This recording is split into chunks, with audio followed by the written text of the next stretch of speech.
내 아들 기죽이지 말고 너만 꺼져. 제 돈으로 마련한 34평 아파트에서 3년이나 상전 노릇하던 시어머니. 아들놈 바람나자마자 상간녀를 안방에 앉히고는 제 옷가지를 복도에 다 찢어갈기더군요. 하지만 전 울지 않았습니다. 오히려 웃으며 가방에서 이것을 꺼내 보여줬죠. 김말선 여사님, 착각 마세요. 이 집 제 명이고 방금 팔았습니다. 잠시 후 집주인이 바뀌자 길바닥에 나앉아 피눈물을 쏟는 그들의 기막힌 최후. 끝까지 들어주시고 속 시원한 복수를 한 주인공에게 응원의 댓글도 부탁드려요. 좋아요 꾹 눌러주시는 것도 잊지 마시고요. 자, 그럼 사연 시작합니다. 안녕하세요. 제 이름은 은수라고 합니다. 남들 쉴 때 쉬지 못하고 남들 놀 때 놀지 못하면서 정말 치열하게 살아온 40대 평범한 직장인이었죠. 부모님이 평생 모아 보태주신 귀한 돈과 제가 젊음을 다 바쳐 모은 월급을 한 푼 두 푼 합쳐서 결혼 전에 저는 제 명의로 된 34평 신축 아파트를 마련했답니다. 입주날 햇살이 가득 들어오는 거실 한복판에 서서 얼마나 울었는지 몰라요. 제 이름 석자가 박힌 등기부등본을 품에 안고 이제는 정말 행복할 일만 남았다고 믿었거든요. 하지만 그 행복은 시어머니인 김말선 여사님을 모시고 살기 시작하면서 조금씩 금이 가기 시작했습니다. 남편과 결혼할 때 시댁 형편이 넉넉하지 못하다는 걸 알고 제가 먼저 제안했죠. 홀어머니 혼자 계시기 적적하실 테니 우리 집에서 같이 살자고요. 그게 제 인생에서 가장 뼈아픈 실수가 될 줄은 꿈에도 몰랐습니다. 야, 은수야, 너는 애가 손이 왜 이렇게 느리냐? 오늘도 어김없이 주방 쪽에서 시어머니의 날카로운 목소리가 들려옵니다. 퇴근하고 가방도 채 내려놓지 못한 채 바로 앞치마를 둘렀지만 시어머니의 성미를 맞추기엔 역부족이었죠. 어머니, 저 지금 막 현관문 열고 들어왔어요. 손만 씻고 바로 주방으로 온 거예요. 제 대답에 시어머니는 콧방귀를 뀌며 식탁을 손가락으로 툭툭 칩니다. 누구는 직장 안 다녀봤냐? 내 아들 퇴근 시간이 몇 시인데 아직 국도 안 끓여놓고 있어? 사내자리가 밖에서 일하느라 기가 쏙 빠져서 돌아올 텐데 마누라라는 게 이렇게 게을러서야 원. 시어머니는 마치 제가 이 집의 안주인이 아니라 돈 안 줘도 되는 식모라도 되는 양저를 대하십니다. 사실 이 집은 제가 피땀 흘려 마련한 제 명의의 집이잖아요. 처음 시어머니가 들어오실 때만 해도 저는 당당하게 말하려고 했습니다. 하지만 남편은 제 손을 꼭 잡으며 부탁하더군요.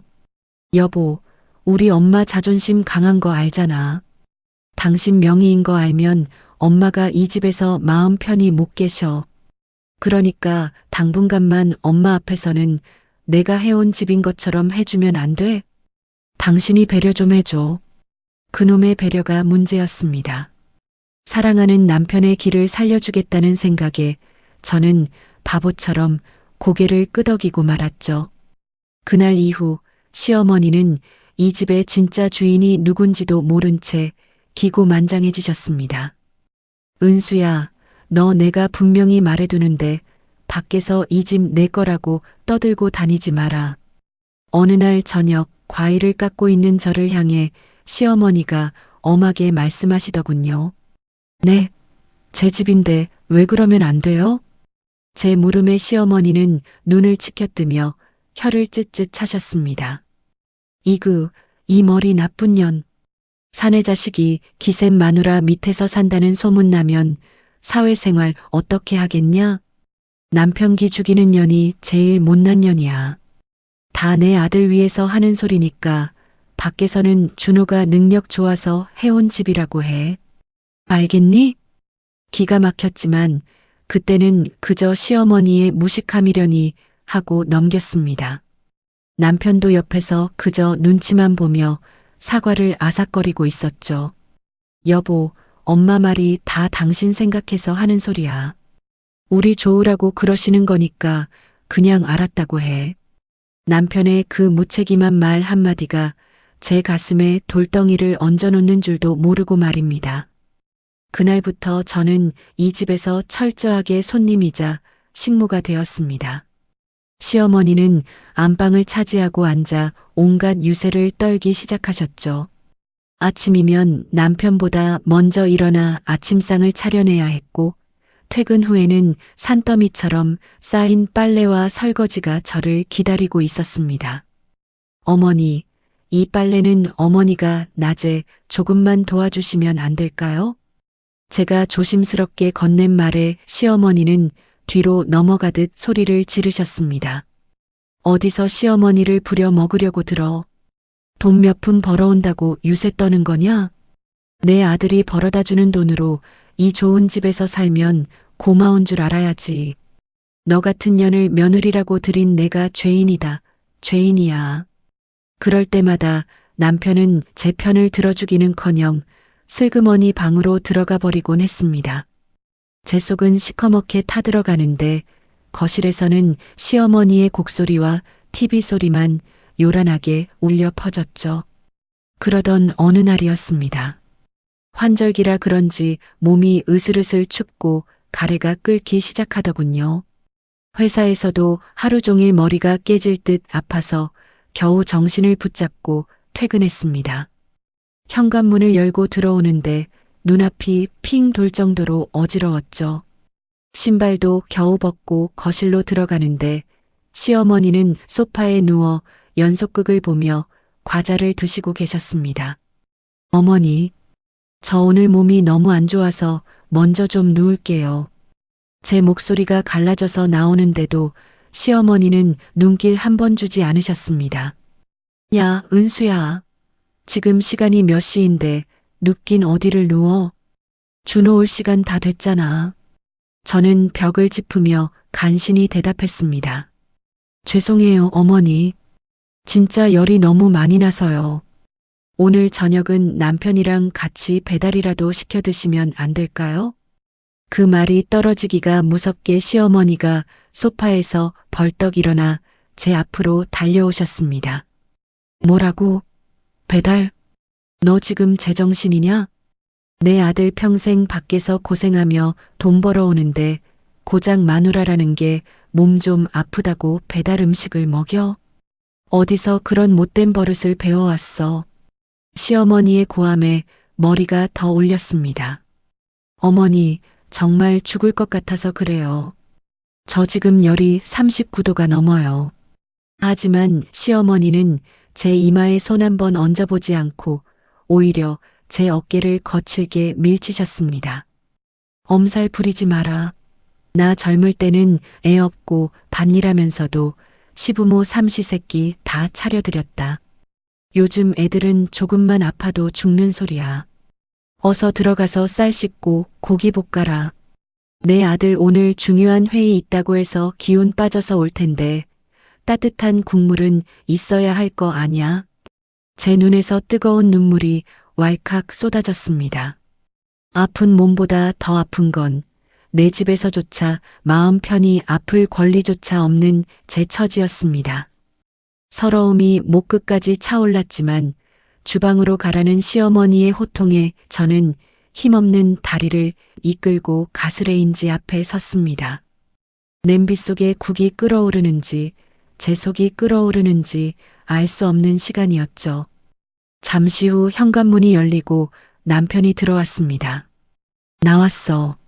어우, 배고파. 오늘 밤 뭐야? 남편은 제 얼굴이 헬쑥한 건 보이지도 않는지 식탁 의자에 털썩 앉았습니다.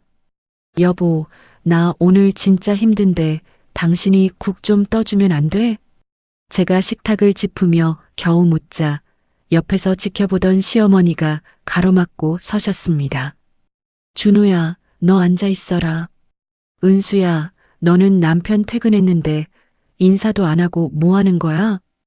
어디 사내 자식을 주방 일에 부려 먹으려고 들어.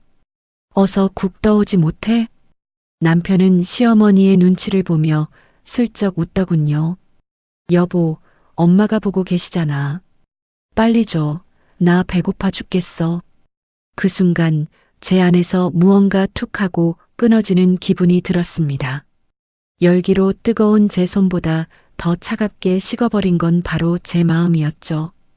이 집은 분명 제 이름으로 산 제 집인데 저는 왜 여기서 식모보다 못한 대우를 받으며 살고 있는 걸까요? 남편의 길을 살려주려던 그 가륵했던 배려가 어느새 제 목을 조르는 칼날이 되어 돌아와 있었습니다. 저는 떨리는 손으로 국자를 들며 생각했습니다. 과연 이 생활을 얼마나 더 버틸 수 있을지 말입니다. 하지만 그때는 몰랐습니다.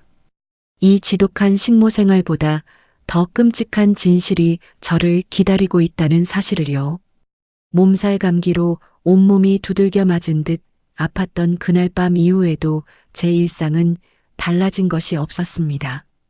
오히려 시어머니의 구박은 날이 갈수록 심해졌고 제 몸은 축축하게 젖은 솜덩이처럼 무거워져만 갔죠. 휴일 아침 밀린 집안일을 하느라 허리를 펼 틈도 없이 세탁기 앞에 섰습니다. 남편이 어제 입고 나갔던 상의와 바지를 세탁기에 넣으려다 문득 주머니를 확인해야겠다는 생각이 들었죠. 평소라면 대수롭지 않게 넘겼을 텐데 왠지 그날은 손끝에 닿는 종이 질감이 평소와 다르게 느껴졌습니다. 바지 뒷주머니에서 구겨진 종이 한 장을 꺼내 보았습니다. 그것은 강남의 한 유명 백화점에 위치한 명품 향수 매장의 영수증이었죠. 영수증에 찍힌 금액을 보고 저는 제 눈을 의심할 수밖에 없었습니다. 48만 원. 향수 한 병에 50만 원 가까운 돈을 썼다니 제 상식으로는 도저히 이해가 가지 않는 금액이었어요. 우리는 결혼 기념일에도 그 흔한 꽃다발 하나 서로 주고받지 않는 건조한 부부였거든요. 제 생일에도 뭐 갖고 싶은 거 있어? 그냥 돈으로 줄게. 라며 무미건조하게 넘기던 남편이었습니다. 그런 그가 누구를 위해 이런 고가의 향수를 샀을까요? 제 머릿속엔 물음표가 가득 차기 시작했습니다. 설마 하는 마음으로 재킷 안주머니를 더 깊숙이 뒤졌습니다. 그곳에서는 영수증보다 더 충격적인 물건이 튀어나왔죠. 검은색 바탕에 금박 로고가 박힌 아주 고급스러운 호텔 발렛 주차권이었습니다. 주차권에 찍힌 날짜와 시간은 정확히 지난주 금요일 밤 11시 30분이었습니다. 그날 남편은 부서 회식이 있어서 늦을 것 같아. 먼저 자. 라고 문자 한 통을 남겼던 날이었죠. 회식이라던 남편이 왜 호텔 주차권이 주머니에 들어있는 걸까요? 손이 부들부들 떨리기 시작했습니다. 심장이 요동치는 소리가 귓가를 때렸고 차가운 식은땀이 등을 타고 흘러내렸죠. 아니야, 거래처 분들 모셔다 드린 걸 거야. 남편은 그럴 사람이 아니야. 저는 애써 남편을 믿어보려 했습니다. 하지만 제 머릿속 한구석에서는 이미 경고음이 울려 퍼지고 있었죠. 저는 떨리는 손으로 세탁실을 나와 안방으로 향했습니다. 남편은 거실 소파에서 시어머니와 함께 TV를 보고 있었죠. 저는 남편의 휴대폰이 화장대 위에 놓여 있는 것을 발견했습니다. 평소에는 절대로 남의 휴대폰에 손을 대지 않는 것이 제 철칙이었지만 오늘은 도저히 참을 수가 없었죠. 남편의 휴대폰을 집어들었을 때 마치 뜨거운 불덩이를 만지는 것 같았습니다. 다행히 비밀번호는 평소 제가 알고 있던 것과 같았죠. 메시지함을 여는 순간 제 눈앞이 하얗게 전멸했습니다.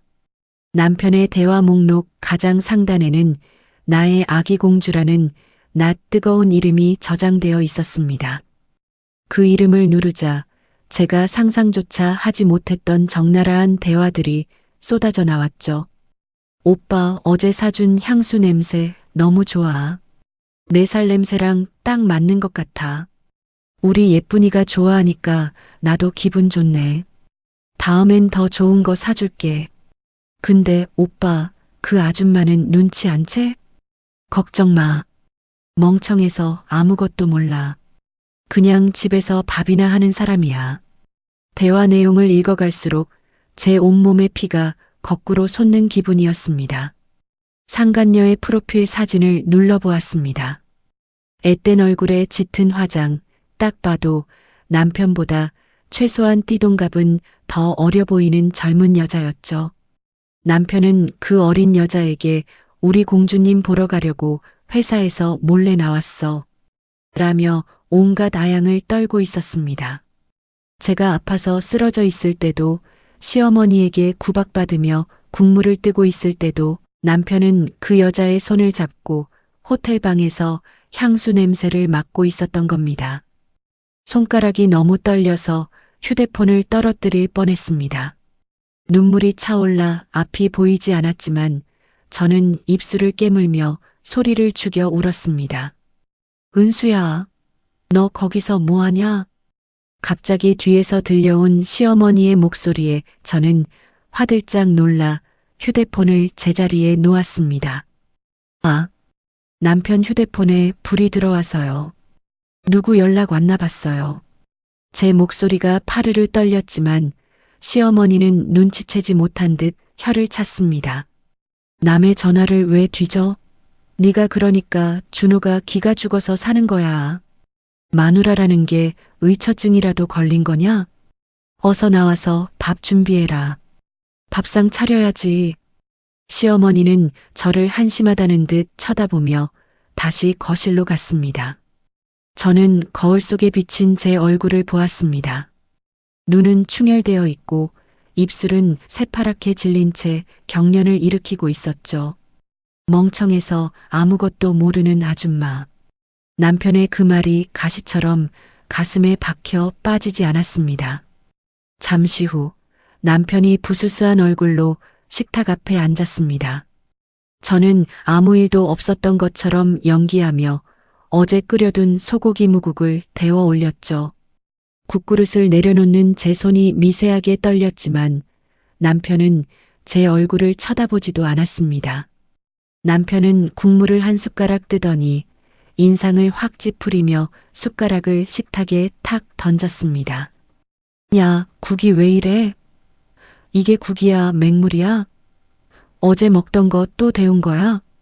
남편의 짜증 섞인 말투에 저는 멍하니 그를 바라보았습니다. 어제 당신이 맛있다고 잘 먹었잖아. 그건 어제고 오늘은 좀 새로 끓여야 할 거 아냐? 당신 요즘 왜 이렇게 게을러졌어?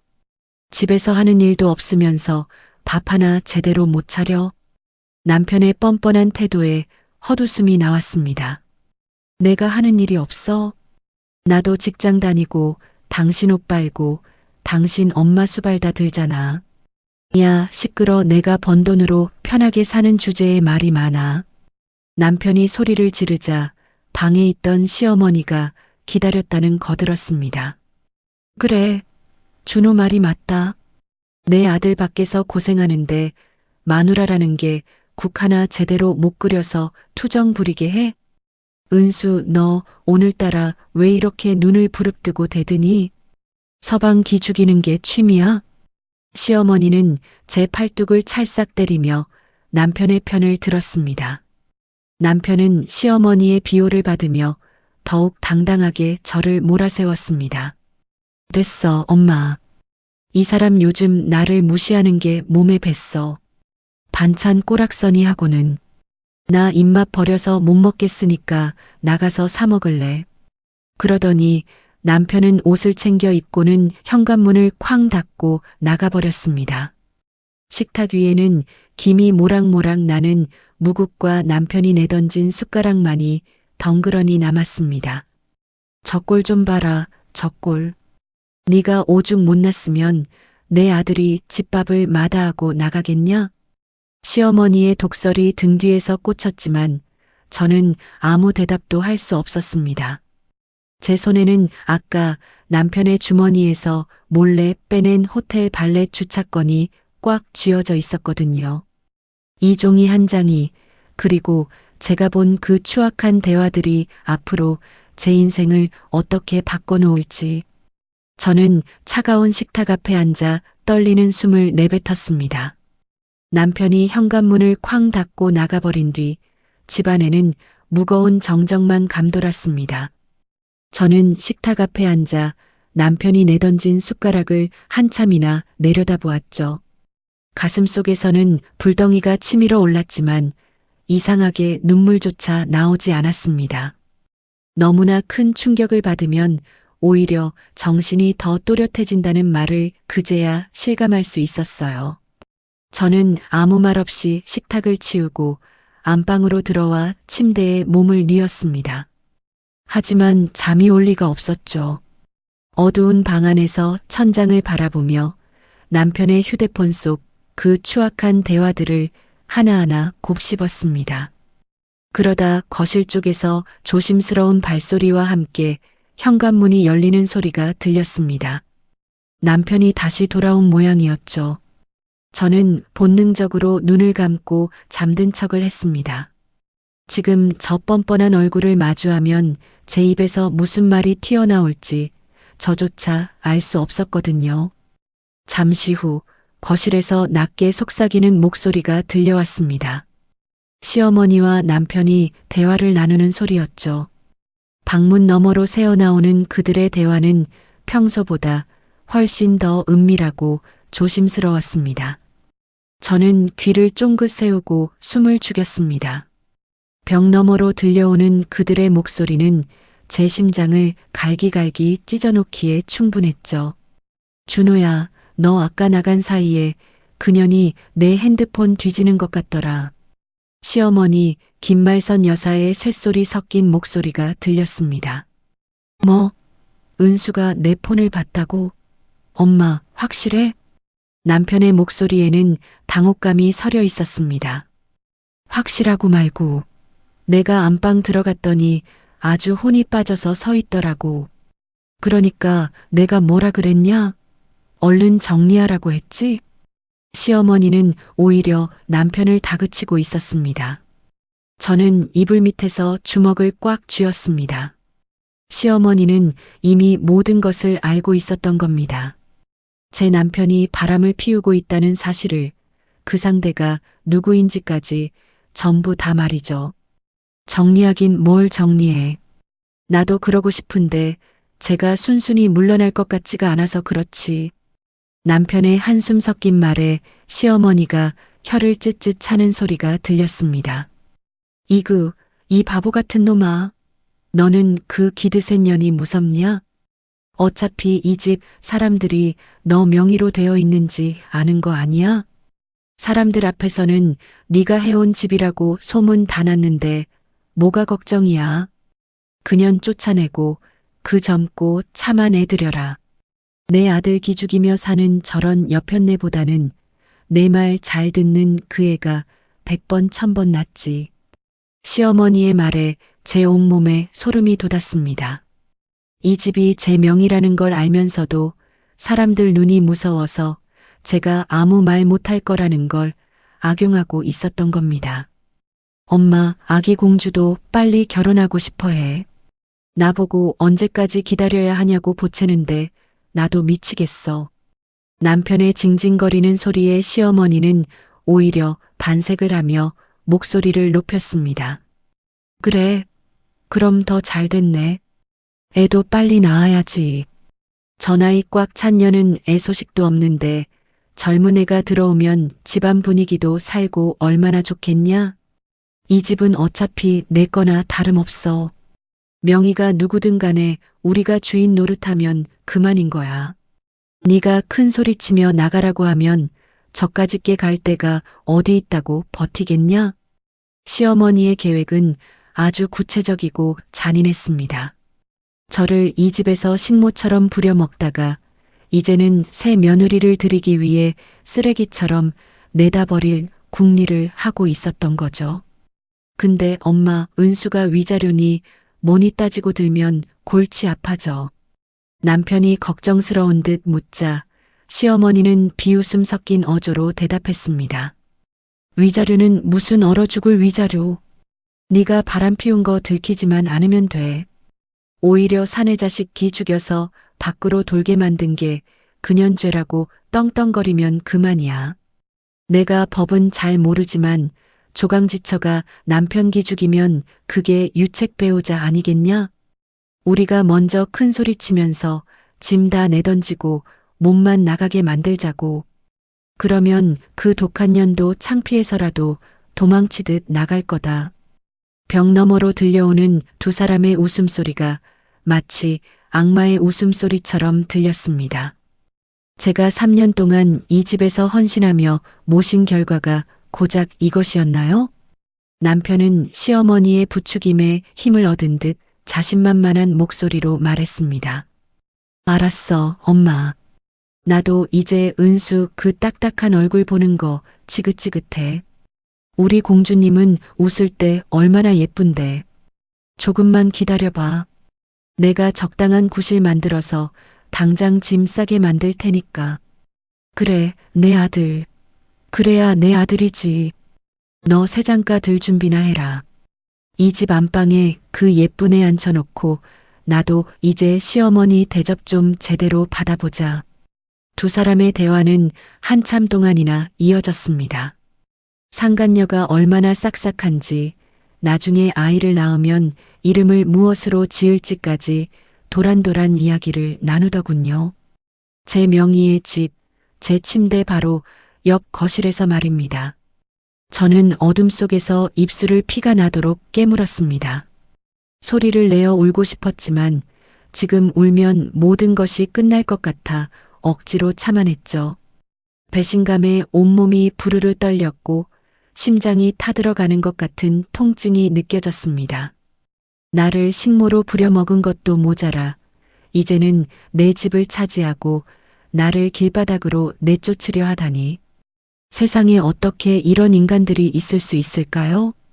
남편의 비겁함과 시어머니의 악랄함이 제 영혼을 송두리째 짓밟아 버렸습니다. 그동안 제가 했던 모든 배려와 인내가 얼마나 어리석은 것이었는지 뼈저리게 느꼈죠. 당신들이 나를 쫓아낼 궁리를 한다고? 이 집이 당신들 거나 다름없다고? 제 안에서 차가운 분노가 소용돌이치기 시작했습니다. 지금까지의 은수는 죽었습니다. 가족이라는 이름 아래 모든 것을 참고 견디던 미련한 여자는 이제 더 이상 존재하지 않았죠. 벽 너머의 웃음소리가 잦아들고 거실에 불이 꺼질 때까지 저는 눈을 부릅뜬 채 어둠을 응시했습니다. 소름 끼치는 배신감은 어느새 얼음처럼 차가운 결심으로 변해갔습니다. 당신들이 꿈꾸는 그 행복한 미래가 얼마나 처참하게 무너질지 제가 똑똑히 보여주겠다고 다짐하고 또 다짐했습니다. 저는 그날 단 한숨도 자지 못했습니다. 하지만 신기하게도 눈물은 더 이상 나오지 않더군요. 어제 벽 너머로 들려온 그 추악한 음모들은 제 안에 남아있던 일말의 미련마저 깨끗이 태워버렸습니다. 사랑이니 배려니 하던 감정들은 이제 제게 사치일 뿐이었죠. 다음 날 아침 찬물로 세수를 하고 평소보다 더 정갈하게 화장을 했습니다. 거울 속에 저는 어제보다 훨씬 차갑고 단단해진 눈을 하고 있었습니다. 어머님, 일찍 일어나셨네요? 주방으로 나가자마자 이미 거실 상전 자리를 차지하고 앉아 계신 김말선 여사께 나긋나긋하게 인사를 건넸습니다. 제 목소리가 너무나 평온해서 저 스스로도 놀랄 정도였죠. 어머, 얘. 너 어제 그렇게 눈을 부릅뜨더니 웬일이니? 시어머니는 여전히 뾰족한 말투로 저를 훑어보셨습니다. 저는 생긋 웃으며 시어머니 앞에 앉았습니다. 어제는 제가 몸이 너무 안 좋아서 잠시 정신이 나갔었나 봐요. 어머니 마음도 모르고 제가 버릇없게 굴었죠? 죄송해요. 제 가식적인 사과에 시어머니는 기세등등해진 표정으로 콧방귀를 뀌셨습니다. 이제야 정신이 좀 드냐? 그래, 여자가 자고로 서방기를 살려줘야 집안이 평안한 법이야. 저는 슬그머니 가방에서 봉투 하나를 꺼내 식탁 위에 올려두었습니다. 어머니, 이번 달에는 제가 보너스를 좀 받았거든요. 어머니 용돈 평소보다 조금 더 넣었어요. 맛있는 것도 사드시고 친구분들 만나서 커피도 한잔하세요. 시어머니의 눈이 순식간에 번뜩였습니다. 그 탐욕스러운 손이 봉투를 낚아채듯 가져가는 걸 보며 저는 속으로 차갑게 비웃었습니다. 어머, 어머. 예, 은수야. 너도 참 속은 깊다니까. 그래, 이게 다 내 아들 기 살려주는 길이다 생각하고 주는 거다. 시어머니는 봉투 안의 지폐를 슬쩍 확인하더니 입꼬리가 귀에 걸리셨습니다. 아마 속으로는 이 바보 같은 게 쫓겨날 줄도 모르고 돈을 갖다 바치내라고 비웃고 계셨겠죠. 하지만 그 돈이 당신이 이 집에서 누리는 마지막 사치가 될 거라는 건 꿈에도 모르실 겁니다. 출근한다는 핑계로 집을 나선 저는 곧장 회사 근처의 법률사무소로 향했습니다. 미리 예약해둔 이혼 전문 변호사를 마주하고 앉았을 때 제 손은 조금도 떨리지 않았습니다. 변호사님, 이 아파트는 제가 결혼 전부터 가지고 있던 제 명의의 재산입니다. 부모님 도움과 제 저축으로 마련했다는 증빙 서류도 여기 다 있고요. 변호사는 서류를 꼼꼼히 살피더니 고개를 끄덕였습니다. 내 아내분 명의로 된 특유 재산이 확실하네요. 결혼 생활 중에 취득한 재산이 아니기 때문에 원칙적으로는 재산 분할 대상에서 제외됩니다. 남편분이 기여도를 주장하더라도 이 경우는 아주 미미할 겁니다. 그 말을 듣는 순간 가슴 한구석을 짓누르던 불안감이 씻은 듯 사라졌습니다. 제 이름 석자가 박힌 이 집은 법적으로도 도덕적으로도 온전한 제 것이었습니다.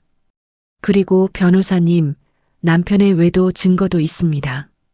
저는 떨리는 손으로 남편의 휴대폰에서 찍어둔 사진과 호텔 발렛 주차권, 영수증들을 내밀었습니다. 변호사는 서류들을 훑어보더니 단호하게 말했습니다.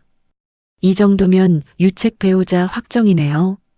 위자료 청구는 물론이고 이혼 소송에서도 아내분이 압도적으로 유리합니다. 저는 차갑게 가라앉은 목소리로 물었습니다. 변호사님, 제가 이 집을 지금 당장 처분해도 문제가 없을까요? 변호사는 잠시 생각하더니 답했습니다. 부인의 단독 명의이고 특유 재산이라면 처분은 전적으로 부인의 자유입니다. 다만 소송 중에 상대방이 점유권을 주장하며 버틸 수 있으니 전략적으로 접근하는 게 좋겠네요. 사무실을 나오는데 차가운 바람이 뺨을 스쳤습니다. 하지만 그 바람보다 제 결심이 더 서슬퍼런 칼날 같았습니다. 남편과 시어머니는 제가 멍청해서 아무것도 모른다고 생각하며 저를 내쫓을 계획을 세우고 있겠죠. 상간녀를 이 안방에 앉혀놓고 하하호호 웃으며 살 꿈에 부풀어 있을 겁니다. 하지만 천만의 말씀입니다. 내가 피땀 흘려 일궈낸 이 소중한 보금자리를 당신들 같은 인간들에게 단 한 뼘도 내줄 생각이 없거든요. 저들에게 이 집을 줄 바에야 차라리 깨끗이 팔아치우고 저는 새로운 삶을 찾아 떠날 겁니다. 저들을 이 집에서 합법적으로 그리고 가장 비참하게 끌어내릴 수 있는 방법은 그것뿐이었으니까요. 집으로 돌아오는 길에 저는 아파트 단지 상가에 있는 부동산으로 향했습니다. 사장님, 저 이 집 급매로 내놓으려고요. 부동산 사장님은 깜짝 놀라며 저를 쳐다보셨습니다. 어머, 은수 씨. 이 좋은 집을 왜요? 요즘 집값도 오르는 추세인데 아깝지 않아요? 저는 희미한 미소를 지으며 대답했습니다. 개인적인 사정이 좀 생겨서요. 시세보다 저렴하게 내놓을 테니까 최대한 빨리 계약할 수 있는 분으로 알아봐 주세요. 대신 조건이 하나 있습니다. 제가 집을 비워주는 날 새로운 집주인이 바로 입주할 수 있어야 해요. 아주 확실하고 뒤끝 없는 분이면 좋겠습니다. 부동산을 나오는데 심장이 두근거렸습니다. 두려움이 아니라 앞으로 벌어질 일들에 대한 기묘한 해방감 때문이었죠.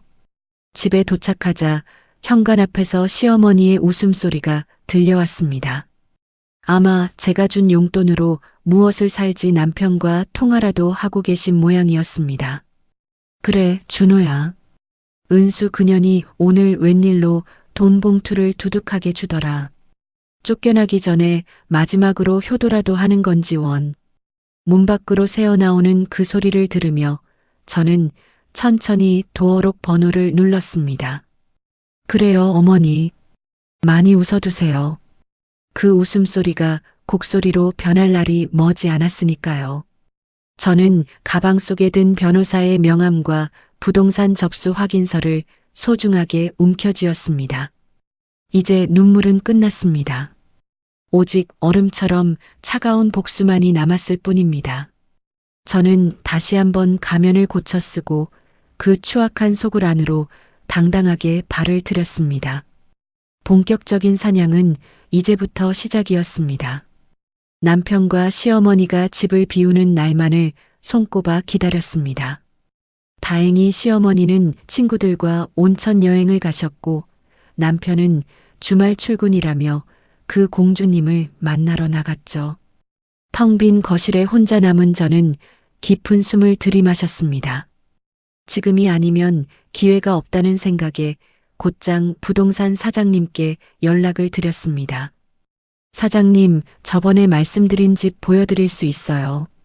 지금 당장 오실 수 있을까요?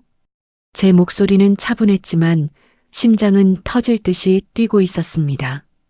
잠시 후 초인종 소리가 들렸습니다.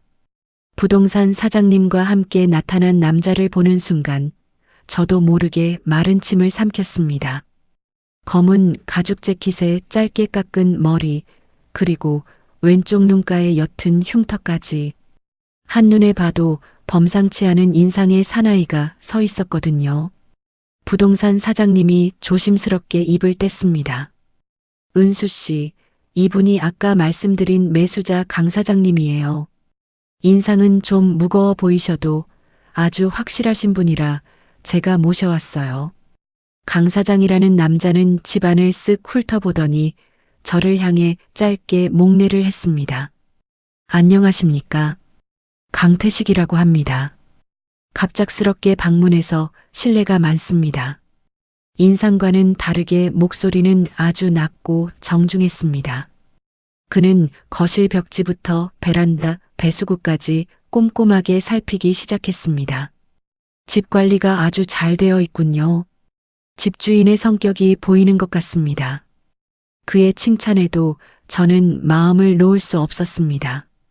제가 이 집에 걸어둔 특별한 조건을 그가 수락할지 알 수 없었으니까요. 저는 그를 식탁으로 안내한 뒤 차 한 잔을 내밀며 본론을 꺼냈습니다. 강 사장님, 부동산 사장님께 제 조건 들으셨나요? 저는 이 집을 시세보다 2천만 원 더 낮게 내놓을 생각입니다. 강 사장의 눈썹이 살짝 치켜 올라갔습니다. 그 정도면 파격적인 금액이군요. 하지만 세상에 공짜는 없는 법인데 조건이 뭡니까? 저는 찻잔을 꽉 쥐며 대답했습니다. 잔금 처리는 오늘 안으로 바로 해주셔야 합니다. 그리고 계약서에 특약사항을 하나 넣어주세요. 새 주인인 강 사장님이 이 집에 들어오시는 날 현재 살고 있는 사람들을 강제로라도 내보내 주셔야 합니다. 어떤 소란이 일어나도 법적으로 책임지지 않겠다는 확약도 함께요. 제 말이 끝나자 강 사장은 묘한 미소를 지으며 저를 빤히 쳐다봤습니다. 강제로 내보낸다라. 혹시 집안에 복잡한 사정이 있으신 겁니까? 저는 숨기지 않고 솔직하게 털어놓았습니다. 제 명의의 집이지만 남편과 시어머니가 저를 쫓아낼 궁리를 하고 있습니다. 제가 나가는 날 그들도 이 집에서 한 발짝도 남지 못하게 하고 싶어요. 좋습니다. 그 정도 조건이야 저에게는 일도 아니죠. 법적으로 문제없게 명도 집행 절차는 제가 확실히 밟겠습니다. 대신 계약서 도장 찍는 순간부터 이 집의 주인은 저라는 점 잊지 마십시오. 계약은 일사천리로 진행되었습니다. 강 사장은 그 자리에서 계약금과 중도금을 입금했고 잔금 역시 오늘 오후까지 처리해 주기로 약속했습니다. 그가 돌아간 뒤 거실에 홀로 서서 텅 빈 공간을 바라보았습니다. 이제 이 집은 더 이상 제 집이 아니었습니다. 하지만 슬프지 않았습니다. 오히려 제 등을 짓누르던 무거운 짐이 사라진 것 같은 해방감이 밀려왔죠. 그때 현관문이 열리며 여행에서 돌아온 시어머니가 왁자지껄하게 들어오셨습니다. 아이고, 은수야. 너 집에 있었냐? 시어머니 김말선 여사는 기분이 아주 좋아 보였습니다. 손에는 백화점 쇼핑백이 몇 개나 들려 있었죠. 어머니, 여행은 즐거우셨어요? 제 물음에 시어머니는 거실 소파에 털썩 앉으며 자랑스럽게 가방을 열었습니다. 말도 마라. 준호가 이번에 돈을 꽤 보냈더라고. 아주 효자가 따로 없어, 우리 아들. 시어머니는 새로 산 스카프를 목에 두르며 거울을 보셨습니다. 이제 이 집도 슬슬 좀 꾸며야겠다. 저기 칙칙한 커튼도 좀 바꾸고 안방 가구도 싹 새로 드려야겠어. 왜요? 갑자기 가구를 왜 바꾸시게요? 제가 짐짓 모르는 척 묻자 시어머니는 입꼬리를 실룩거리며 대답했습니다. 야, 너도 이제 슬슬 눈치챘을 거 아냐? 우리 준호한테 젊고 예쁜 애가 생겼다는 거. 그 애가 나중에 여기 들어와 살려면 집이 좀 화사해야지 않겠니? 시어머니는 제 면전에서 대놓고 상간녀를 이 집에 들릴 꿈을 떠들어댔습니다. 네 어머니, 그게 무슨 말씀이세요? 젊은 예쁜 애라뇨. 제가 일부러 떨리는 목소리로 말하자 시어머니는 콧방귀를 크게 뀌셨습니다. 흥? 살면 얼마나 더 산다고 그러냐? 너도 양심이 있으면 이제 그만 짐 싸서 나가야지. 내 아들 기죽이면서 언제까지 버틸 거야? 우리 준호는 이미 마음 다 떴어. 그 젊은 애는 애교도 많고 살림도 잘한다더라. 너처럼 딱딱한 얼굴로 남편 맞이하는 년이랑은 차원이 다르대. 시어머니는 상간녀가 사줬다는 명품 화장품을 꺼내 화장대 위에 올려두었습니다. 이것 좀 봐라. 그 애가 나한테 어머님, 어머님 하면서 얼마나 싹싹하게 구는지 몰라. 빨리 여기 들어와서 나랑 같이 살고 싶다더라. 너 나가고 나면 이 안방은 그 애랑 준호가 쓰고 나는 옆방 쓰면 딱이겠어. 시어머니의 탐욕스러운 눈빛은 이미 이 집 구석구석을 자기 마음대로 개조하고 있었습니다. 저는 속으로 비웃음을 삼켰습니다. 그래요, 어머니. 많이 꿈꾸세요. 그 화장품이며 스카프며 이 집에 단 하루도 더 머물지 못하게 될 테니까요. 저녁 늦게 퇴근한 남편도 시어머니와 가세했습니다. 여보, 나 생각 많이 해봤는데 우리 이제 그만하는 게 어때? 남편 준호는 뻔뻔하게도 제 앞에 이혼 서류가 아닌 짐부터 싸라는 말을 내뱉었습니다. 당신도 알잖아. 우리 이미 예전 같지 않다는 거.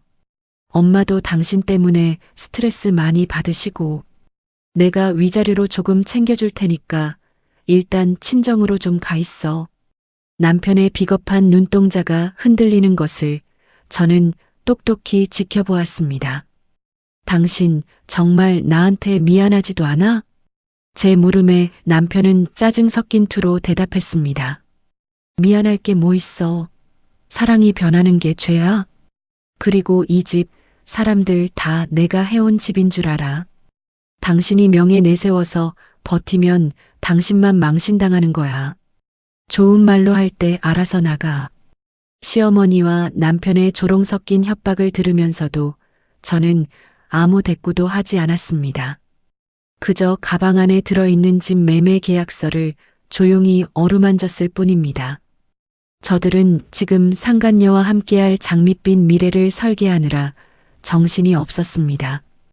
하지만 그들이 설계하고 있는 그 집은 이미 제 소유가 아니었습니다.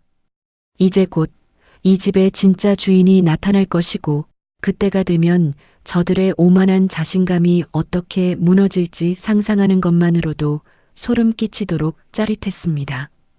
저는 차가운 미소를 지으며 제 짐을 하나둘씩 정리하기 시작했습니다. 폭풍 전야와도 같은 고요한 밤, 저는 마지막 복수의 무대를 완성해 가고 있었습니다. 폭풍이 몰아치기 전에 고요함이라는 말을 이토록 절실하게 느껴본 적이 있었을까요? 어제 저녁 남편과 시어머니가 퍼부었던 그 모진 말들을 뒤로하고 저는 평소와 다름없이 출근 준비를 마쳤습니다. 현관문을 나서기 전 거실밥을 먹고 있는 남편과 방에서 인기척도 없는 시어머니를 차갑게 내려다보았습니다. 당신들이 꿈꾸는 그 장밋빛 미래가 오늘 어떤 식으로 펼쳐질지 저는 이미 알고 있었죠. 집을 나서기 며칠 전 저는 거실 구석의 화분 사이와 안방 화장대 모서리에 아주 작은 CCTV를 설치해 두었습니다. 제 집에서 제가 나간 뒤에 무슨 일이 벌어질지, 혹시나 새로운 증거가 잡힐지 제 눈으로 직접 확인하고 싶었거든요. 사무실에 도착해 컴퓨터를 켰지만 일은 손에 잡히지 않았습니다. 조심스럽게 스마트폰을 꺼내 홈캠 어플을 실행시켰죠. 화면 속에서는 정적이 감돌던 거실이 갑자기 활기를 띠기 시작했습니다.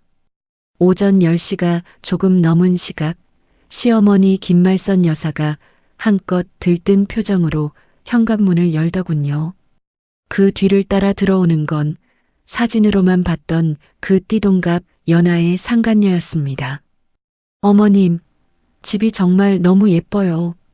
세상에 거실이 이렇게 넓다니. 화면 너머로 들려오는 상간녀의 간드러지는 목소리에 제 손등의 핏줄이 곤두섰습니다. 시어머니는 마치 대단한 훈장이라도 받은 양 어깨를 으쓱거리며 집안 곳곳을 안내하기 시작했습니다. 그래, 내 아들 준호가 능력 있는 건 너도 알잖니? 이 집 마련하느라 우리 아들이 얼마나 고생했는지 몰라. 시어머니는 뻔뻔하게도 거짓말을 늘어놓으며 상간녀의 손을 꼭 잡으셨습니다. 이제 그 기드센 년만 나가면 여기 다 내 세상이야. 어서 들어와서 구경해라. 두 사람은 거실을 지나 곧장 제가 소중하게 가꾸어 온 안방으로 향했습니다. 제 화장대 앞에 선 상간녀는 제가 아껴 쓰던 명품 크림과 향수들을 하나하나 만져보더군요. 와, 이 향수 제가 사고 싶었던 건데. 상간녀는 제 허락도 없이 향수를 제 몸에 칙칙 뿌려댔습니다. 어머님, 저랑 너무 잘 어울리는 것 같아요. 그렇죠? 그 꼴을 지켜보던 시어머니는 인자한 미소까지 지으며 고개를 끄덕이셨습니다. 그럼 주인 없는 물건인데 네가 써야지. 그 칙칙한 년이 쓰던 것보다 예쁜 네가 쓰니까 향기도 더 좋은 것 같네. 제 물건을 마치 길바닥에 버려진 쓰레기 취급하며 깔깔거리는 두 여자의 모습에 저는 입술을 깨물었습니다. 배신감에 온몸이 부르르 떨렸지만 더 기가 막힌 장면은 그 다음에 이어졌습니다. 상간녀가 제가 매일 밤 몸을 뉘던 그 침대 위로 털썩 누워버린 겁니다. 어머, 침대도 너무 폭신해요. 어머님, 이 집 정말 끝내주네요. 저 여기서 살면 너무 행복할 것 같아요. 상간녀는 침대 위에서 뒹굴거리며 시어머니에게 갖은 애교를 부렸습니다. 시어머니는 침대 옆에 앉아 상간녀의 머리카락을 쓰다듬으며 아주 만족스러운 듯 말씀하셨습니다. 그래, 네가 들어와서 살아야 우리 집안에 웃음꽃이 피지.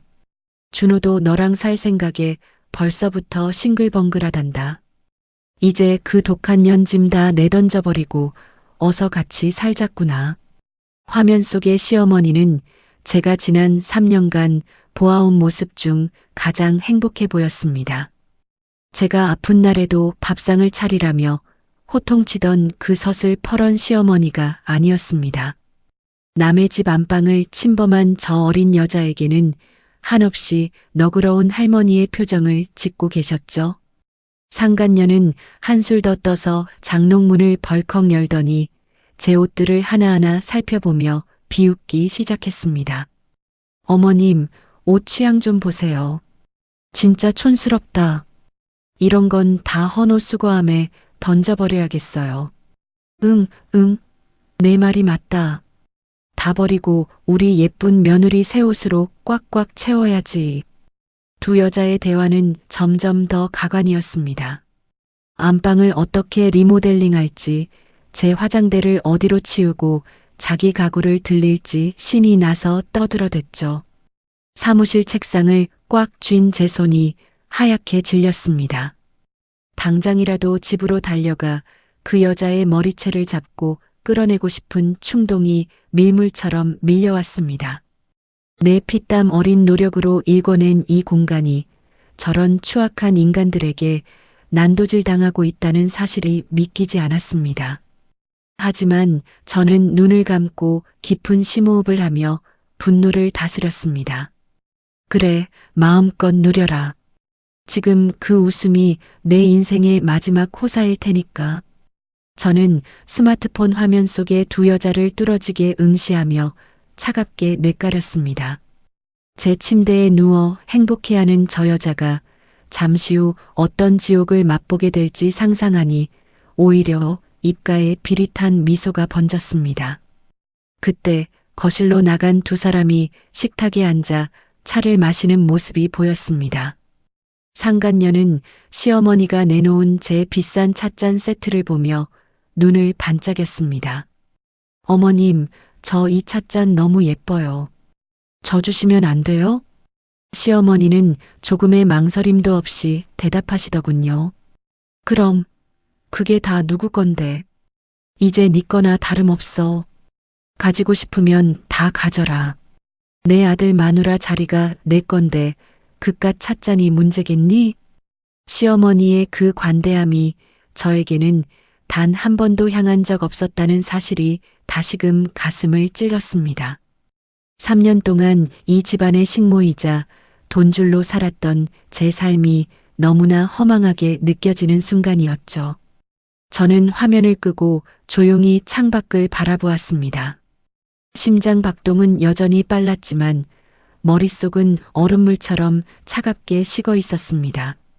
당신들이 내 안방을 더럽히고 내 물건을 탐내는 그 모습 하나하나가 저에게는 완벽한 복수의 근거가 될 것입니다. 지금 이 순간 당신들은 세상에서 가장 행복한 꿈을 꾸고 있겠지요. 하지만 그 꿈이 산산조각이 나는 데는 그리 오랜 시간이 걸리지 않을 겁니다. 저는 다시 자리에 앉아 조용히 시계를 확인했습니다. 약속된 시간이 다가오고 있었고 제 복수의 톱니바퀴는 단 한 치의 오차도 없이 굴러가고 있었습니다. 이제 저 추악한 웃음소리를 영원히 잠재울 시간입니다. 점심시간이 지나고 오후가 되자 남편에게서 문자 한 통이 왔습니다. 오늘 저녁에 일찍 들어와. 우리 가족끼리 할 이야기가 있어. 가족? 저 문자를 보낸 남편의 머릿속에 가족이라는 이름에 제가 포함되어 있기는 한 걸까요? 아마도 상간녀와 시어머니가 안방 점령을 마쳤으니 이제 저를 완전히 내쫓겠다는 최후 통첩을 하려는 모양이었습니다. 저는 답장을 보내지 않았습니다. 대신 부동산 사장님과 강 사장님께 짧은 메시지를 남겼죠. 준비 끝났습니다. 예정대로 진행해 주세요. 가슴 밑바닥에서 뜨거운 무언가가 끓어올랐지만 저는 그것을 억지로 억눌렀습니다. 오늘 저녁 제 인생에서 가장 통쾌하고 잔인한 막이 오를 예정이었으니까요. 저들의 오만함이 길바닥에 처박히는 그 순간을 위해 저는 차가운 가면을 다시 한번 고쳐 썼습니다. 퇴근 시간이 다가오자 저는 가방을 챙겨 사무실을 나섰습니다. 발걸음은 가벼웠지만 마음은 그 어느 때보다 무거웠습니다. 지난 3년간의 고통과 인내를 오늘 단 한 번의 행동으로 갚아주어야 했으니까요. 아파트 단지로 들어서는 제 눈에 제가 그토록 사랑했던 우리 집 창문이 보였습니다. 그 창 너머에서 지금쯤 시어머니와 상간녀는 제가 쫓겨날 상상을 하며 웃고 있겠지요. 저는 차가운 미소를 지으며 아파트 현관으로 향했습니다. 자, 이제 무대에 막을 올릴 시간입니다. 당신들이 그토록 원하던 그 진짜 주인의 매운맛을 보여줄 시간이 말입니다. 엘리베이터를 타고 올라가는 동안 저는 등기부등본과 매매계약서를 다시 한번 확인했습니다. 가방 속에 든 이 얇은 종이 2장이 저들에게는 사형 선고나 다름없을 것입니다. 제 명의의 집을 자기 집인 양유세를 떨던 시어머니와 남의 남편과 남의 안방을 탐내던 상간녀, 그리고 그 사이에서 비겁하게 숨어 지내던 남편까지. 오늘 저는 이 세 사람을 제 인생에서 완벽하게 지워버릴 겁니다. 딩동, 엘리베이터가 도착했다는 소리가 제 심장 소리처럼 크게 울려 퍼졌습니다. 엘리베이터가 멈춰 서고 육중한 철문이 열리는 순간까지도 제 심장은 귓가에서 방망이질을 해댔습니다. 복도에 들어선 저는 제 눈앞에 펼쳐진 광경을 보고 그 자리에 얼어붙고 말았습니다.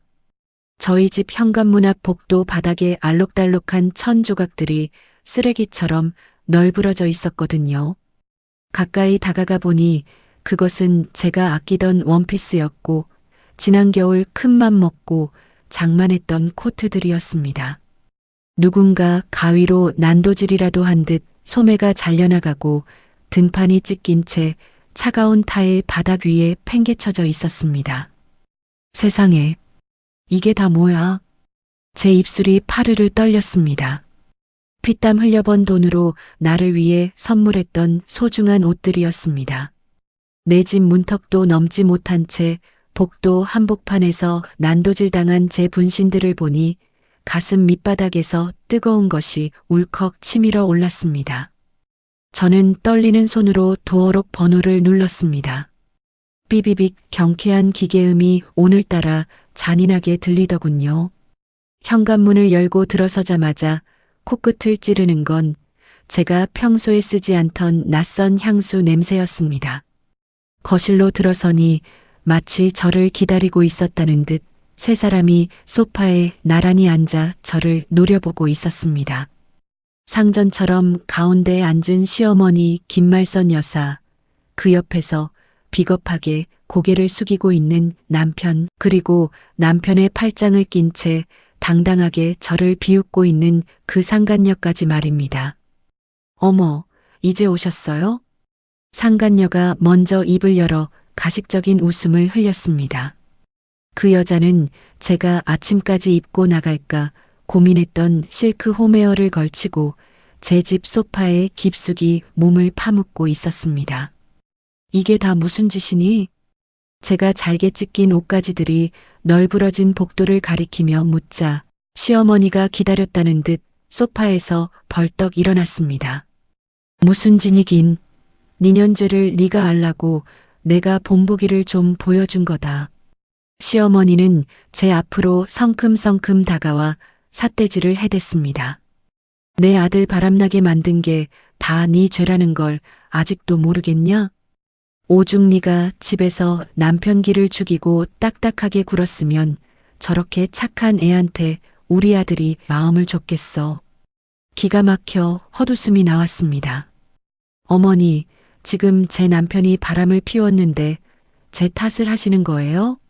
제 항변의 시어머니는 눈을 더 크게 부릅뜨고 소리를 질렀습니다. 그래, 다 네 탓이야. 사내 자식은 밖에서 기가 살아야 돈도 벌어오고 하는 법인데 너는 사사건건 4명인의 모내 유세 떨면서 준호를 쥐잡듯 잡았잖아. 조강지처라는 게 서방기 살려줄 생각은 안 하고 식모 노릇 좀 시켰다고 눈을 부릅떠?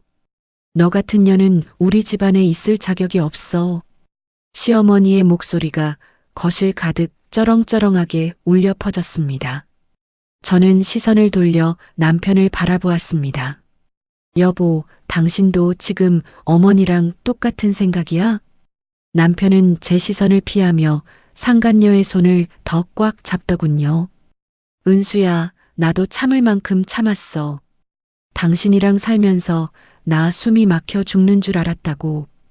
엄마 모시는 것도 힘들어하고 맨날 피곤하다는 소리만 입에 달고 살고.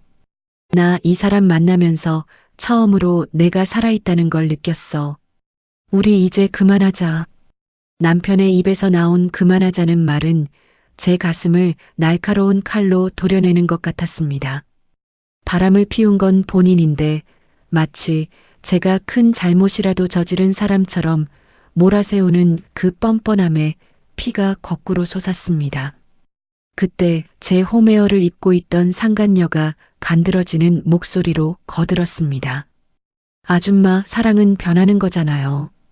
오빠가 아줌마 옆에서 얼마나 불행했는지 제가 다 들었어요.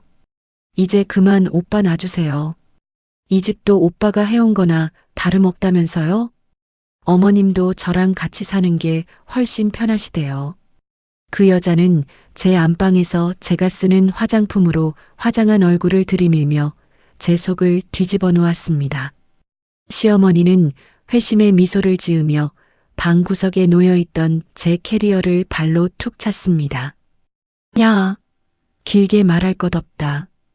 이미 네 짐 중에 쓸만한 건 다 저 안에 넣어놨고 나머지는 내가 아까 복도에 다 던져버렸다. 너는 그냥 몸만 꺼져.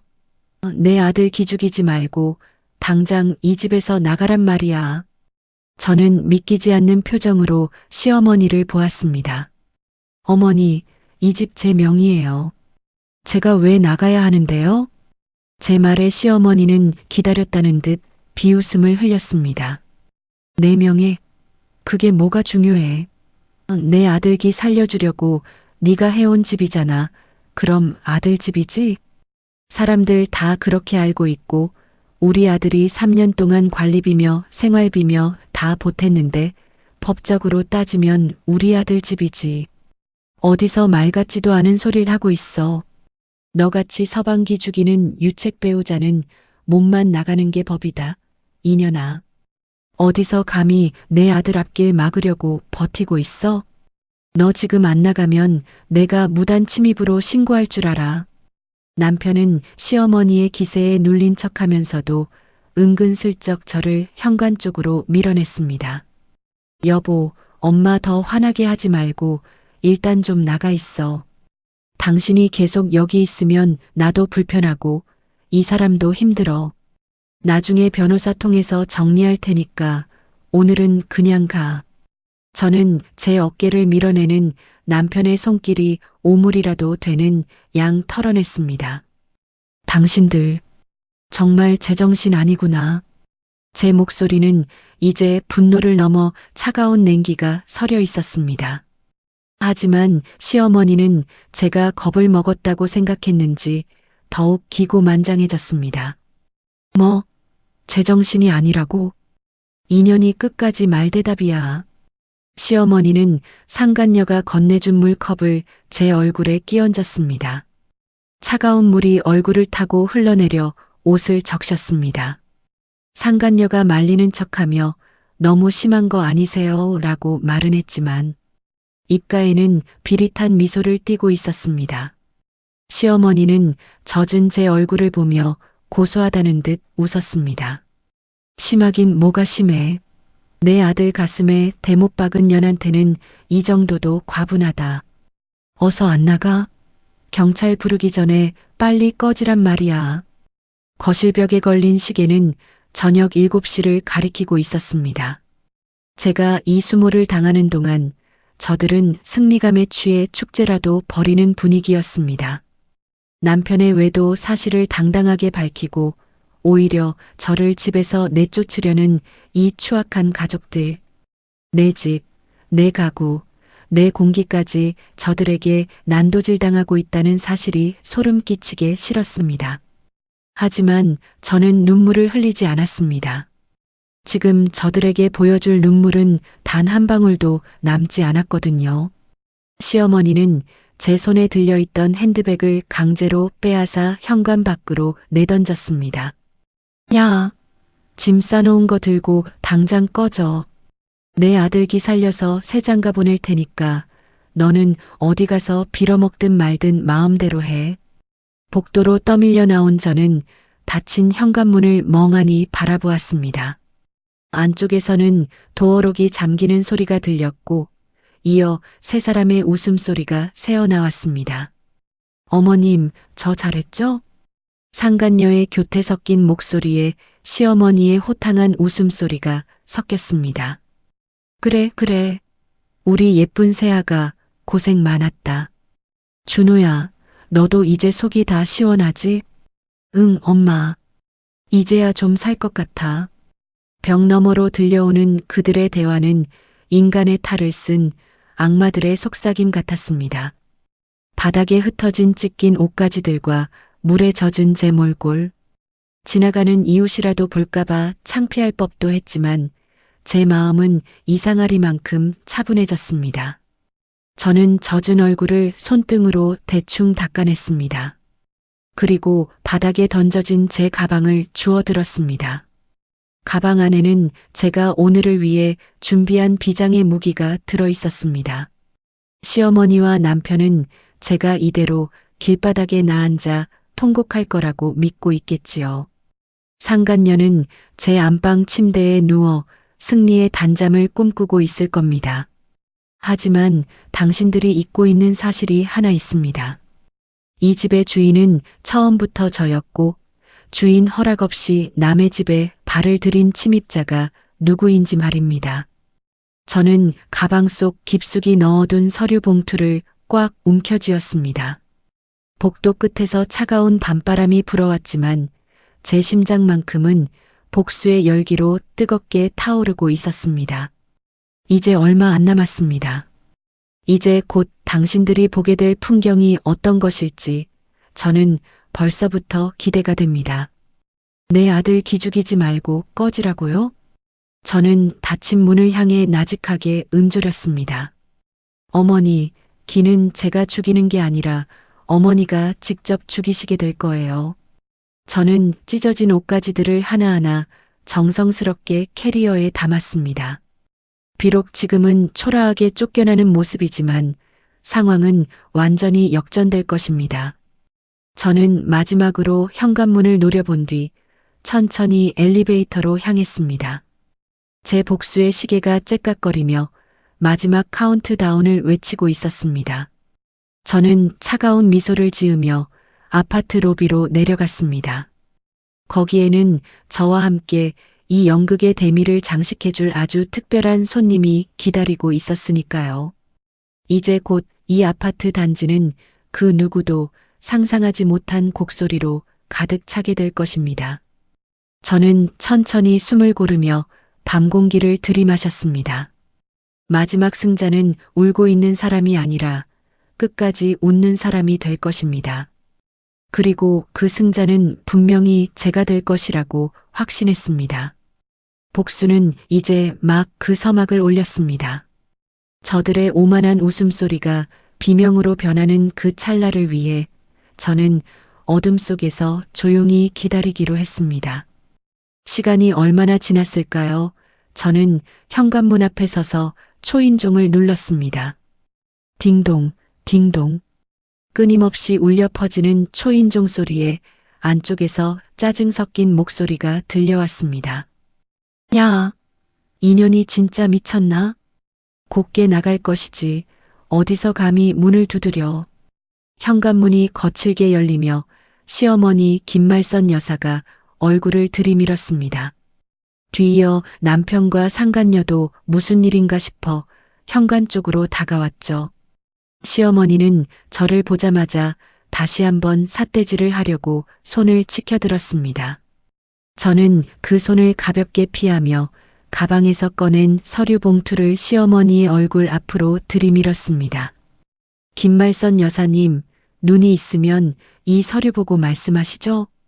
그것은 바로 며칠 전 작성한 아파트 매매 계약서였습니다. 이거 보세요. 저 이 집 며칠 전에 팔았거든요. 오늘 잔금까지 아주 깨끗하게 다 입금받았고요. 순간 현관에는 정적이 흘렀습니다. 시어머니와 남편 그리고 상간녀까지 마치 정지 화면처럼 멈춰버렸죠. 가장 먼저 반응한 것은 남편이었습니다. 그는 제 멱살이라도 잡을 기세로 달려들며 소리를 질렀습니다. 뭐라고? 집을 팔아? 미쳤어? 내 허락도 없이 이 집을 왜 내 맘대로 팔아? 남편의 눈에는 광기가 서려 있었습니다. 자기가 누리던 모든 호사가 한순간에 사라질 위기에 처하자 본성이 튀어나온 것이죠. 네 허락? 왜 내가 내 물건 파는데 너한테 허락을 받아야 하니? 아까 그랬잖아. 나더러 몸만 나가라고. 그래서 내가 몸만 나가려고 집을 정리한 거야. 내 재산 내가 처분해서 돈으로 챙기겠다는데 뭐가 문제야? 제 대꾸에 남편은 벽을 주먹으로 치며 발광했습니다. 안 돼. 이 계약 무효야. 이 집이 얼마짜리인데 내 맘대로 팔아. 당장 가서 취소해. 취소하라고. 시어머니도 뒤늦게 정신을 차린 듯 제 팔을 붙잡고 흔들었습니다. 야, 이년아, 너 진짜 미쳤구나. 어떻게 시어머니가 살고 있는 집을 상해 한마디 없이 팔 수가 있어? 너 사람 맞니? 너 진짜 독한 년이구나. 시어머니의 얼굴은 이제 하얗다 못해 창백하게 질려 있었습니다. 조금 전 저를 향해 퍼붓던 그 당당함은 온데간데 없고 오직 공포와 당혹감만이 가득했죠. 상간녀는 이미 안방으로 들어가 자기 가방을 챙기는 소리가 들려왔습니다. 저는 시어머니의 손을 차갑게 뿌리쳤습니다. 김말선 여사님, 독한 건 제가 아니라 당신과 당신 아들이죠. 저를 식모처럼 부려먹고 바람 피운 거 숨기면서 저를 쫓아낼 궁리까지 하셨잖아요. 새며느리 들여서 이 집에서 오순도순 살 계획 세우셨다면서요? 그 계획 제가 한순간에 날려드린 것 같아 기분이 아주 좋네요. 제 비아냥의 시어머니는 바닥에 주저앉을 듯 휘청거렸습니다. 남편의 절망 섞인 한숨도 거실에 퍼졌습니다. 저는 그 모습이 너무나 우스워서 참지 못하고 웃음을 터뜨렸습니다. 아까 저더러 몸만 나가라고 하셨죠. 그 말 그대로 돌려드릴게요. 지금 당장 짐 싸서 몸만 나가세요. 시어머니는 이제 통곡에 가까운 소리를 내기 시작했습니다. 준호야, 이거 어떻게 좀 해봐라. 이 집 나가면 우리 갈 데도 없단 말이야. 이 추운 날에 노인네를 길바닥으로 내모는 게 말이 되니? 남편은 아무 대답도 하지 못한 채 머리를 쥐어뜯고 있었습니다. 상간녀는 어느새 짐을 다 챙겼는지 현관문 쪽을 눈치 보며 서 있더군요.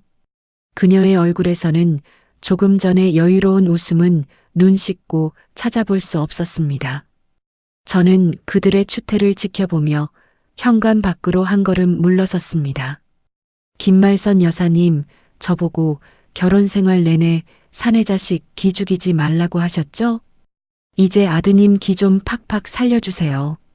길바닥에서 텐트를 치고 살든 단칸방을 구하든 어머니가 옆에서 기 살려주시면 잘 살 수 있지 않겠어요? 제 마지막 말에 남편은 저를 죽일 듯이 노려봤지만 저는 눈 하나 깜짝하지 않았습니다. 저는 현관문을 닫지 않은 채 그대로 돌아서 엘리베이터로 향했습니다. 등 뒤에서는 시어머니의 곡소리와 남편의 고함, 그리고 상간녀의 짜증 섞인 목소리가 뒤섞여 들려왔습니다. 그토록 견고해 보이던 그들의 세계가 단 2장의 종이 앞에서 모래성처럼 무너져 내리는 순간이었습니다. 저는 가방을 어깨에 메고 당당하게 걸어나갔습니다. 심장이 터질 듯이 뛰었지만 그것은 두려움이 아니라 말할 수 없는 쾌감이었습니다. 엘리베이터가 땡하고 멈춰서더니 육중한 체격의 사내들이 쏟아져 나오기 시작했습니다. 가장 앞에 서 있는 사람은 며칠 전 계약했던 강태식 사장이었습니다. 검은 코트를 걸치고 걸어오는 기세가 마치 산이라도 옮길 듯 위압적이더군요. 그의 뒤로는 검은 양복을 입은 건장한 사내 3명이 무표정한 얼굴로 뒤따랐습니다. 강 사장은 저에게 가볍게 목례를 하더니 곧장 우리 집 현관문 앞으로 다가갔습니다. 준비되셨습니까? 이제 제 집이니까 제가 들어가 보겠습니다. 그는 망설임 없이 도어록 번호를 눌렀습니다. 문이 열리자마자 집안에 있던 3사람의 시선이 현관으로 쏠렸습니다. 시어머니는 눈물이 범벅이 된 얼굴로 소리를 지르려다 강 사장의 험악한 인상을 보고는 비명조차 지르지 못한 채 입을 떡 벌렸습니다. 거실 한복판에 들이닥친 검은 양복의 사내들을 보며 남편 준호는 뒤로 엉덩방아를 찍고 말았죠. 다들 누구야? 당신들 뭐야? 경찰에 신고할 거야. 남편이 바닥을 기며 소리쳤지만 강 사장은 코웃음을 치며 주머니에서 서류 한 장을 꺼내 던졌습니다.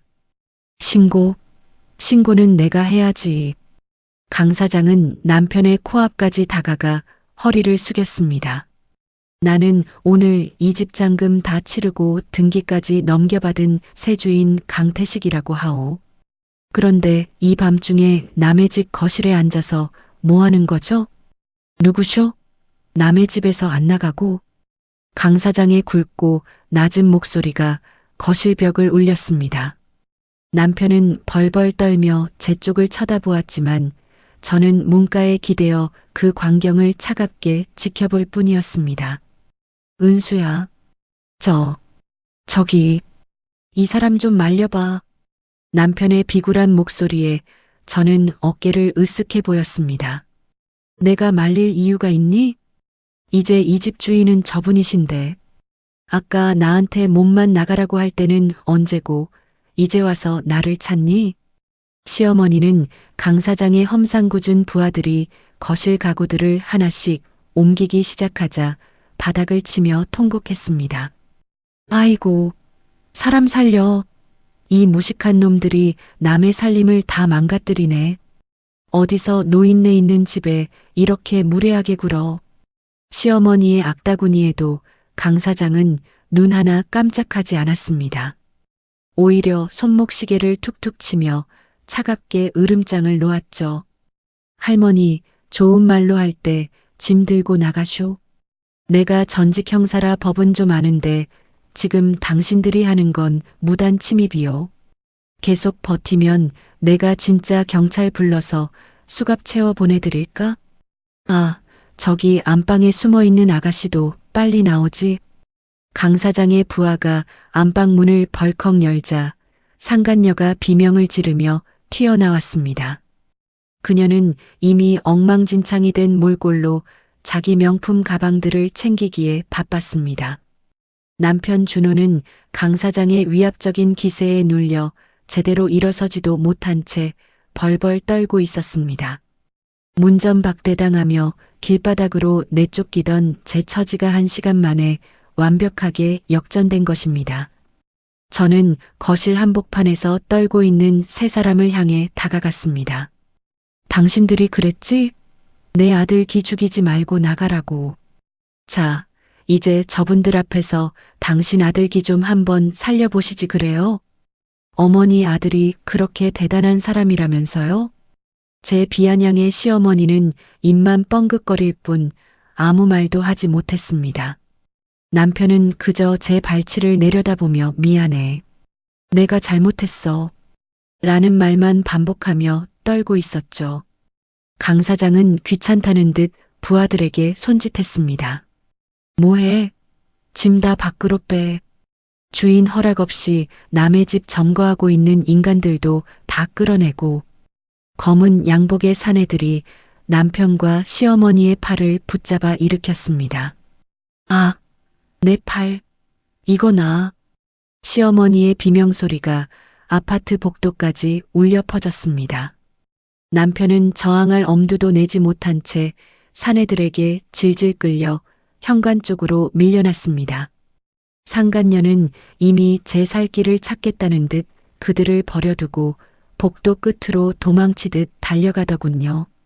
불과 몇 시간 전만 해도 저를 비웃으며 승리감에 취해 있던 그들이었습니다. 하지만 지금은 남의 집에서 쫓겨나는 가엾은 불황자 신세가 되어버렸죠. 강 사장은 거실 중앙에 서서 만족스러운 듯 집안을 둘러보았습니다. 집 참 좋네. 이런 좋은 집에서 왜 그런 인간들이랑 살았대? 강 사장의 말에 저는 희미하게 미소 지었습니다. 그러게요. 제가 너무 멍청했나 봐요. 하지만 이제 제 눈으로 똑똑히 확인했으니 됐습니다. 복도로 밀려난 남편은 닫히려는 현관문을 붙잡고 애걸복걸했습니다. 은수야, 제발 갈 데가 없단 말이야. 그의 비참한 얼굴을 보며 저는 마지막으로 한마디를 던졌습니다. 당신 집 아니잖아. 남의 집 주소 붙잡고 울지 말고 당신이 해왔다는 그 집 찾아가 봐. 아, 맞다. 당신이 해온 집은 애초에 없었지? 제 말과 동시에 강 사장이 육중한 현관문을 쾅 하고 닫아버렸습니다. 철커덕 도어록이 잠기는 소리가 오늘따라 세상에서 가장 경쾌한 음악처럼 들렸습니다. 문 밖에서는 시어머니의 곡소리와 남편의 절규가 희미하게 들려왔지만 그것은 더 이상 저와 상관없는 소음일 뿐이었죠. 저는 깊은 숨을 내뱉으며 가슴속을 짓누르던 응어리를 뱉어냈습니다. 내 집을 탐내고 내 인생을 난도질하려던 그들이 드디어 제 발밑에서 떨게 된 것입니다. 저는 강 사장에게 고개를 숙여 인사를 건넸습니다. 뒷일은 약속하신 대로 부탁드릴게요. 걱정 마쇼. 내가 명도 하나는 확실하게 하는 사람이니까. 강 사장의 든든한 대답을 뒤로하고 저는 천천히 집을 나설 준비를 했습니다. 이제 이 집에는 더 이상 제 흔적도 그들의 추악한 냄새도 남지 않을 것입니다. 강 사장의 부하들에게 방강제로 끌려 나온 세 사람의 몰골은 그야말로 목불인견이었죠. 제대로 옷을 챙겨 입을 시간조차 없었는지 남편은 셔츠 단추가 어긋난 채 속옷이 삐져나와 있었고 시어머니 김말선 여사는 한쪽 신발도 잃어버린 채 버선발로 복도 타일 위에 주저앉아 있었습니다. 그들이 3년 동안 제 집에서 누렸던 그 오만하고 화려했던 권세가 단 1시간 만에 이토록 비참한 꼴로 변해버렸습니다.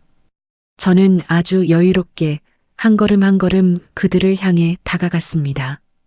제 손에는 아까 챙겨온 제 짐이 든 캐리어가 들려 있었죠. 아이고, 은수야, 너 진짜 이럴 거니?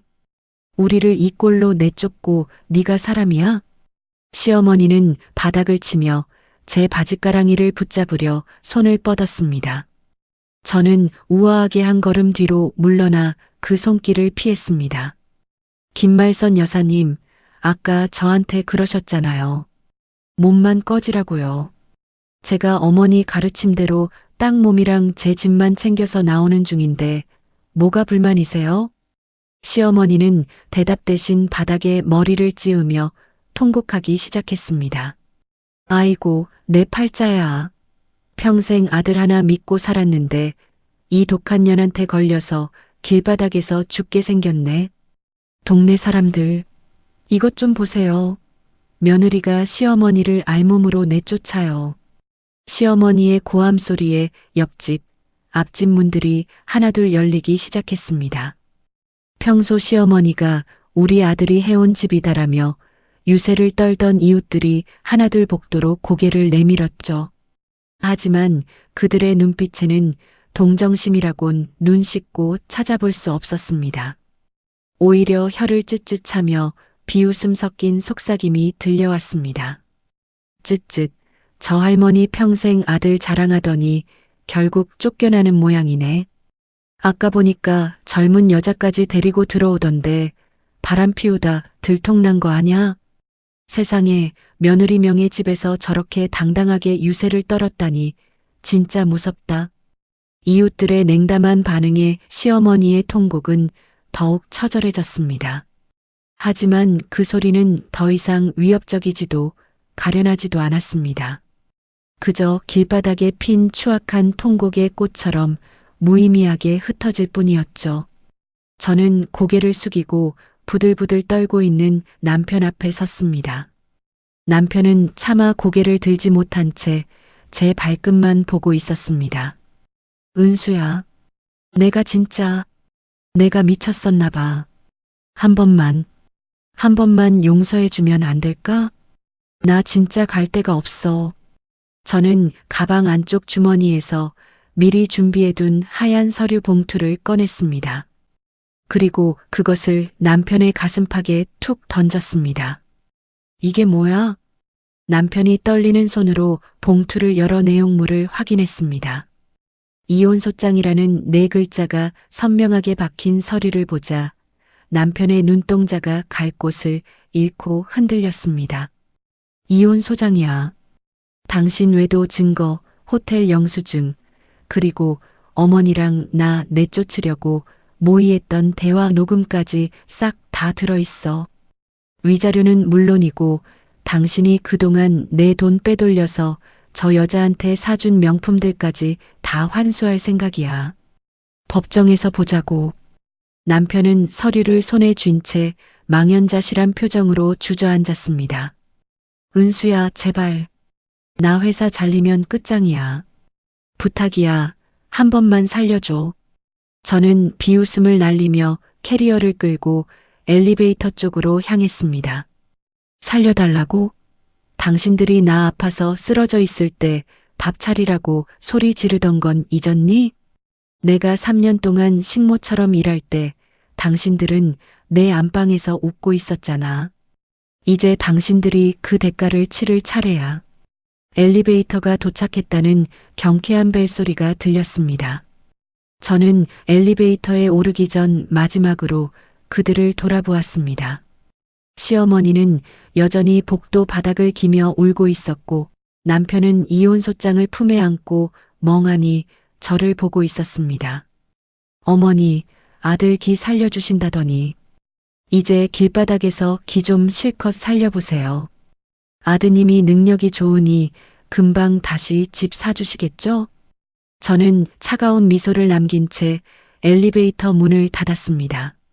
아파트를 빠져나와 주차장으로 향하는 제 발걸음은 그 어느 때보다 가벼웠습니다.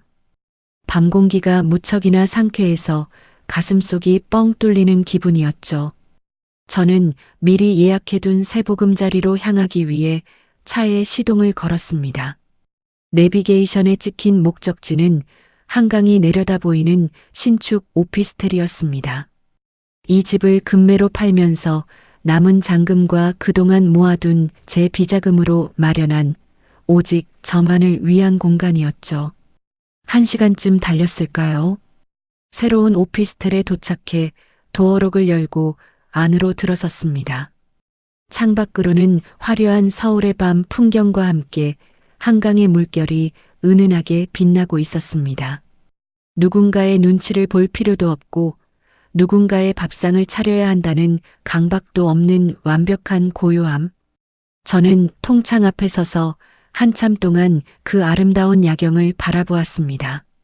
시어머니의 독설도 남편의 비겁한 변명도 이제는 강 너머 먼지처럼 사라진 기분이었습니다. 후, 저는 깊은 숨을 내뱉으며 와인 한 잔을 따랐습니다. 그리고 창가 소파에 깊숙이 몸을 파묻었죠. 3년이라는 세월 동안 저는 제 이름으로 된 집에서 정작 제 자신을 잃어버린 채 살았습니다. 남편의 길을 살려준다는 명목으로 제 자존감을 깎아먹었고 가족이라는 틀을 지키기 위해 제 상처를 외면했었죠. 하지만 이제는 압니다.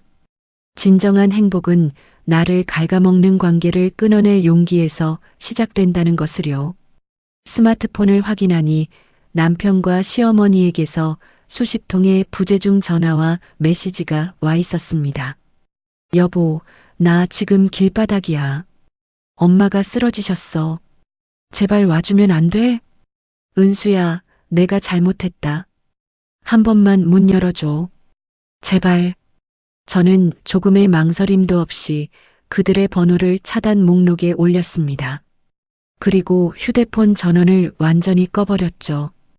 이제 그들의 곡소리는 제 인생에서 영원히 소음일 뿐이었습니다.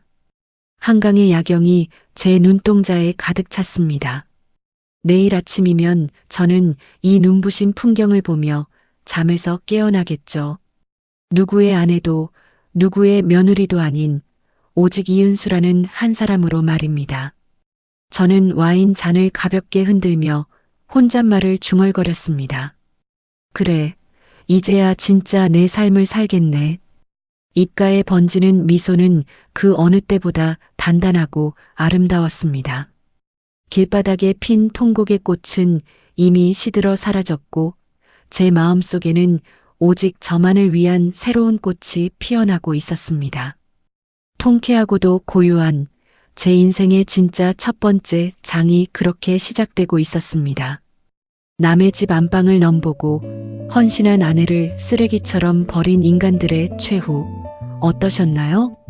길바닥에서 통곡하는 시어머니와 남편을 뒤로하고 한강이 보이는 새 집에서 와인 잔을 든 은수 씨의 뒷모습이 참 아름답습니다. 오늘의 사이다 사연이 통쾌하셨다면 구독과 좋아요, 알림 설정까지 꼭 부탁드립니다. 여러분의 좋아요 버튼은 저에게 큰 힘이 됩니다. 여러분의 삶도 은수 씨처럼 당당하고 빛나길 응원하겠습니다. 지금까지 세상만사였습니다. 감사합니다.